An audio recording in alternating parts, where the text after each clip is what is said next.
Hello, Kuwait and Philippines. Hello, Middle East, and hello, world. This is Rachel from ICC Kuwait, and welcome dito sa ating kwentong ICC kung saan is mag-share na naman ng journey yung ating mga graduates of Diploma in Health and Social Care. So, bago ang lahat, pakilala niyo po muna yung sarili niyo sa lahat ng mga manonood po natin. Yes, hello everyone. My name is Granny P. or Buddha. Yes. Hello everyone, Mind the BE. I am Jessame Andol. Yes. And so, sila yung mga students namin dito sa Diploma in Health and Social Care, our third year course, Saturday batch. So, afternoon batch po sila, 4 p.m. to 7 p.m. yung klase nila. So, yun. Paano ba kayo nakapag-enroll dito sa ICAC? Nag-enroll ako dito dahil yung ano talaga is nakita ko siya sa social media through Facebook. Then, because I was also searching for a school that I can pursue my study. And also, yan. Nakita ko yung Facebook ng ICS. Then, nag-browse ako. Nakita ko yung mga inspirational story and also the courses and also the schedule that is appropriate to my work. So, I decided to enroll. Ako naman po, same. Nakita ko lang din po siya sa Facebook. Actually, 5 years ago pa akong nag-inquire. Kasi lang po, yung job ko po kasi is waitress. And mahirap siyang bigyan ng time ng mga panahon yun. So, 9 months ago, finally nagkaroon na ng chance para... Nakapag-decide ka na talaga na mag-proceed for enrollment. Opo. Ilang taon na kayo dito sa Kuwait po? Me po, 11 years. 11 years. Pero same work ka lang or nagka-transfer ka naman? Naka-dalawang magkaibang trabaho po ako. Sa'yo, ma'am? 8 years na po ako dito and nagpalipat-lipat na rin po. Like, waitress dati tapos naging hostess na rin po. Okay. So, bilang isang OFW, ano yung nag-motivate sa inyo na para yan mag-enroll ulit sa Diploma in Health and Social Care? Kasi, di ba parang bilang OFW, na-focus na yung life natin, work, bahay, work, bahay. So, ano yung nag-motivate sa inyo? Ako bilang isang OFW kasi first of all, may parang like I want to upgrade myself. Yeah, I want to upgrade my status, my work. Tsaka my goals, yung also my goals kasi hindi kasi ako talaga nakapagtapos ng college before when I was in the Philippines. So, for me, ito yung way na ma-upgrade ko yung goals ko in life at saka yung trabaho ko dahil gusto kong maging isang health workers or nurse someday. So, I think this is the first step na gawin ko is mag-aral dito sa ICSA habang nagtatrabaho ako sa Kuwait. Ako, ganun din po, upgrade din po na gusto ko din pong magkaroon ng diploma. Isang unang-unang reason is magkaroon ng diploma and then future plans po is inshallah makapag-abroad sa ibang bansa naman. Kasi iba rin yung nagkakaroon tayo ng professional development. Kasi bilang isang OFW, kasi yun yung puhunan natin eh. Dapat marami tayong skills, marami tayong credentials na may provide once tayo gusto natin mag-change ng career or kaya gusto natin mag-migrate, especially, di ba? Kasi usually ngayon, sinahanapan talaga tayo ng diploma. Ano ba yung qualifications natin, di ba? So, kung pag meron talaga tayong dream or meron tayong goal na mabago yung buhay natin, kailangan natin siyang simulan sa sarili natin. Yes po. Di ba? So, yun, congratulations at andito kayo, nakapag-enroll kayo, nakapagtapos na kayo, waiting for internal verification ng assignments. And yun, paano niyo siya na-manage yung trabaho niyo? Kasi bilang isang OFW, alam natin na minsan tutulog na lang talaga yung oras natin, di ba? So, paano siya na-manage na handle yung pag-aaral niyo? Na-manage ko yung pag-aaral at saka pagtatrabaho siguro dahil yun, time managing. Kapag may free time ako, yun, doon ko ginagawa yung mga module assignment ko, yung mga activities namin. At the same time, hindi ko masyadong pinipressure yung sarili ko kasi because of Sir Mark also are not pressuring us for our module assignment. So, yun yung bagay na maganda kasi yung si Sir Mark, hindi niya kami masyadong pinipressure. Binibigyan kayo din ng time kung kapag as long as na may free time kami, doon lang namin siya ginagawa para hindi rin kami masyadong mahirap. Yes po, Yes. ganon. Hindi siya pressure masyado sa amin kasi nga hindi ganun kahigpit si Sir Mark. Yun yung kagandahan kasi nga, dito sa ICS, ginagawa din namin yung best namin para magiging flexible din siya Yes, sa mga students. Kasi alam namin na medyo maano na rin yung trabaho. Kung conflict na siya sa schedule. Kasi syempre, 8 hours, almost 8 hours to 9 hours. Minsan yung iba, 10 hours pa na Yes yung trabaho. po. So, uuwi na lang sa bahay para makakain, tutulog. Parang maliligo lang, kakain, tutulog, trabaho. Di ba? Yun naman talaga yung routine natin. Oo. Cycle Mahirap po. talaga siya sa umpisa, pero kalaunan, mamamanage mo rin talaga yung time mo. So, ano yung mga natutunan niyo dito sa course niyo po? Natutunan namin dito sa health and social care is about taking vital signs, all the vital signs, and also monitoring blood pressure, and Paano ba i-assist yung patient? Kasi yes syempre, po. iba-iba yung mga characteristics ng mga patients, Yes. iba yung mga attitudes. Yes So, po. paano natin siya i-handle? because of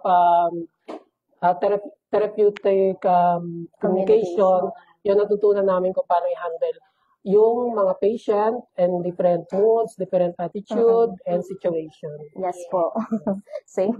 Yes, kasi yun yung pinaka-importante na magiging skills bilang Yes isang po. caregiver. Kasi, Pasensya syempre, po. Pasensya. yes, kailangan natin ng mahabang Pasensya. pasensya. So, hindi naman lahat mahaba yung Yes po. pasensya. Yeah. So, kailangan talaga siya ng pag-aral. Yes Kailangan po. natin magkaroon ng skills para tayo magkaroon ng mahabang pasensya. Opo. Kasi iba-iba yung situation. Oo, kasi pag hindi mo pa kasi alam yung kung bakit sila nagkakaganon, because of studying health and social care, natutunan mo na bakit sila nagkakaganon, Yes may po. reason. So, Yes. you will understand their situation. Yes po. Iba yung nag-aalaga ka lang directly Yes Yeah. po. nang walang idea. Idea. Kasi mabilis kang mainis. Yes po. Kasi Oo. di ba alam ko anong reason Oo, bakit kung sila ano reason, bakit nagkakaganyan. sila nagkakaganon, bakit ganun yung nila, character. Kasi minsan nga, sa everyday life natin, minsan ang bilis nating mainis. Yes po, kahit Kasi- tayo mismo po may anger issue. Yes, kasi hindi naman Sa natin alam kung ano konting yung reason. Kumbaga kung nakikita lang natin, nakakainis to. Oo, Ganon. opo. So, nagko-conclude kagad tayo, nag-jump tayo on Yes po. conclusion. Yes. Pero sabi, nakakainis to. So, in that therapeutic communication, Therapeutic, yes. Therapeutic communication. therapeutic communication, Yes. yes. Mas naiintindihan Yes niyo po. kung paano siya i-assist yung patient. Yes, I-handle po. yung patient. So, yun yung kagandahan dyan. Kasi step by step, tinuturo siya ni Sir Yes, Mark. everything about to handle a patient, natutunan namin. Yeah. So, aside pa dyan, is ang kagandahan is magkakaroon tayo ng internationally recognized diploma Yes. na hindi natin nakakalain na magkakaroon tayo ng ganito. Kasi Yes po. usually caregiver is certificate. So, dito is diploma siya, which is pwede natin siyang ipa-apostel. Pwede natin siyang ipa-authenticate sa DFA or kung saang bansa man tayo pupunta. Kasi ngayon is meron tayong isang students talaga na nasa Hong Kong na siya. Galing siya dito sa Kuwait, napunta siya sa Hong Kong. Umuwi muna siya ng Pilipinas, saka siya nag-apply ng Hong Kong. So, yun talaga yung patunay na kahit saang bansa magagamit mo yung diploma. Yes, Hindi po. lang siya sa Canada, hindi lang siya sa UK, international talaga siya. Kasi siya, legalized, kumbaga. Na recognize siya worldwide. Oo. So, yun yung kagandahan doon. So, number one na advantage talaga yun. Lalo na kung Yes, goal po. natin na aalis ng Kuwait. Yes po. Kasi alas ngayon parang nag-aalis Pag may bala ka. Oo, pag may bala ka talaga, kailangan simula. Gusto mo mag-upgrade, maghanap ng bansa na pwede kang maging At citizen. least prepared ka po. Ganun. Yes, oo. Kasi hindi natin alam kung kailan yung opportunity para Yes, sa po. atin. Actually, ngayon parang masasabi mo sa sarili mo na, ay, napapasalamatan ko yung sarili ko na nakapag-decide ako 9 months Yes. before Yes. nag-enroll, di ba? Yes, po. Kasi kung hindi ka nag-decide nung time na yun, siguro hindi tayo Hanggang, ngayon. yes po, hanggang ngayon, puro ka lang scroll ng scroll. Yes. Gusto kong mag-enroll pero hindi mo naman ginagawa. So, So, ano yung techniques niyo or strategies niyo? Paano niyo siya natapos yung course niyo po? sa akin po, sabi nga ni Sir Mark po, wag pilitin kung hindi mo, kagaya po sa module, pinakamahirap is sa 401 ako nahirapan. So, kumbaga, kung hindi kaya ng utak mo sa ngayon, i-rest mo muna, wag pilitin. And the next day, or kung feel mo okay na, tuloy mo na. Kasi pag pinilit po, lalo pong problema, lalo kang mai-stress. Kaya lalong tatagal po. Yeah, the same as me also. Yung, kapag yung, time management also, and kapag may gagawin mo yung mga modules or activities namin, assignments, kahit may free time ka pero you are feel stressed, exhausted, huwag mong pwersahin yung sarili mo. I-prepared mo yung time na nakapagpahinga ka, malinaw yung isip mo, para matapos mo siya ng maayos. Yes So, wag po. mong madaliin. Yes Kung po. wag mong madaliin, unti-unti kasi natatapos naman din yun. Yes eh. po. So, ang importante is yung parang kahit mabagal, Mabagal. as At long least sigurado naman po. sigurado, di ba? Yan yung kagandahan. Opo. So, kumbaga, binibigyan din kayo ng tips ni Sir Mark Yes Kevin po. kung paano siya gagawin yung mga assignments. Yes po. Yeah. Ayan. So, sa tingin nyo, ano yung lessons in life ninyo habang nag-aaral kayo dito sa ICAC? Na sa tingin nyo is makakatulong din siya sa lahat ng mga kababayan natin na ngayon is nanonood sa live natin. Kasi syempre, nag-scroll sila kung legit ba itong ICAC, kung mag-aaral ba ako, matatapos ko ba siya. So, ano yung mga lessons in life nyo na sa tingin nyo is makakatulong sa kanila na makapag-decide sila na mag-pursue din sa pag-aaral nila? Patience and determination po talaga. Yun yung number Pasensya one. po talaga, tsaka determinasyon na kung mag-aaral ka, i-focus mo yun doon. Tapos pasensya. Sa akin, ang lesson life ko is yung hindi hadlang yung edad mo or yung taon na nakapaghinto ka ng pag-aaral. As long as nandun pa rin yung determination mo, nandun pa rin yung pangarap mo na may ma-achieve or may matapos na isang kurso or na isang diploma, strive it and go for it. Yes, tama. Kasi nga, sabi nga nila, your dream can come true if you have the courage to Yes pursue po. it. So, Yes po. ang importante dito is number one na lesson in life is determination Yes talaga. po. Yun yung pinaka number one na kailangan meron tayong determination to look forward or Yes po. to move forward Yes. para ma-achieve natin Hindi yung mga po kasi pangarap pwede natin. yung gaya-gaya lang na, ay, nag-ano siya. yeah. So, may ganun po kasing, Yeah. ay, nag-ano siya dito, sige, pag-ano na din ako. Mag-enroll na din ako kasi nag-enroll Tapos, siya. nung nandun ka na, dahil wala kang determinasyon, sayang lang. Kasi, Maghihinto ka, hihinto ka. tsaka mawawalan ka ng, Mas maganda ng kasi determination. determination. Tsaka siguro yung pagiging inspired mo na may Opo. marating pa sa Opo. buhay. So, dapat buo yung Loob mo. loob mo, buo yung yung plans mo Yes po. na mag-aral ka. Yes. Kasi kung hindi buo yung plano mo, mai-stop ka talaga. Yes po. Kasi, actually, nandiyan naman lahat yung mga problema natin. Mm-mm. Ano na natin, Lahat kakabay na natin yan sa life. Daily life. Dikit Yes. na natin yan, simulat sa po. Kasi kung mag-enroll ka ba ngayon or hindi naman mabago yung buhay mo, nandiyan Yes pa rin po. yung problema. Yes po. Kung nag-enroll ka ngayon, yun, siguradong mababago yung buhay mo kasi nakapagtapos ka ng pag-aaral. So, yun yung difference doon. Yes po. Di ba? So, yun, ano yung magiging advice nyo sa lahat ng mga nanonood sa atin dito ngayon? Kasi syempre kayo is tapos na, marami na kayong mga wisdom na baon. Since from the beginning na nag-enroll kayo, until ngayon na waiting na lang kayo for internal verification ng mga assignments. Yes. Mapapayo ko sa lahat ng OFW dito sa Kuwait na may mga pangarap na gustong maabot sa buhay or may mga pangarap na gusto mag-upgrade sa kanilang mga career. I advise you to enroll here in ICS kasi dito magagawa nyo na makapag-aral habang nagtatrabaho. Yun lang po. Kung marami po kayong tanong, pwede naman po kayong pumunta dito at free naman po silang mag-explain kung ano pa yung mga worries nyo or kung ano mang kailangan yung malaman po. Yes, ayan. So, congratulations, both of Thank you. you Kasi po. Thank you, ma'am. hindi kayo sumuko, di ba? Yeah. Kasi Yes po. 9 months, di ba? 9 Hindi madali yung 9 Mahirap kasi months. minsan puyat ka, kulang yung tulog mo, pero kailangan pumasok.